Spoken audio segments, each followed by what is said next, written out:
More than 350,000 people work for the state of California. About 1/3 of these people work for one of the state's public university systems, either the California State University or the University of California. When we're talking about employee compensation during the legislative process, typically we're talking about the 2/3 of state workers who do not work in higher education. There are about 200,000 of these state employees. These state employees do a variety of jobs for the state, including peace officers, attorneys, accountants, engineers, scientists, and many others. State employees perform these jobs across the state's various departments. The larger departments employ tens of thousands of state employees, while small departments may employ only a handful of individuals. The departments that employ the largest number of people include the Departments of Corrections and Rehabilitation, Transportation, State Hospital, and the California Highway Patrol.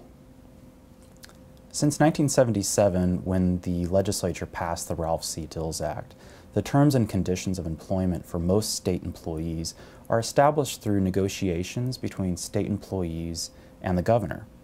This negotiation process is referred to as the collective bargaining process. And for purposes of collective bargaining, state employees are organized into 21 bargaining units that are based on the employees' job classifications. During the collective bargaining process, the collective bargaining units are represented by unions, and the governor is represented by the Department of Human Resources. The product of the collective bargaining process is a labor agreement referred to as a Memorandum of Understanding, or MOU. Before an MOU goes into effect, it first must be ratified by a vote of both the legislature and the members of the union from the collective bargaining unit affected by the MOU. Some state workers, mainly supervisors and managers, are excluded from the collective bargaining process. In general, the governor's broad authority to establish employee compensation for these excluded employees. The state spends more than $20 billion each year to provide compensation to its employees.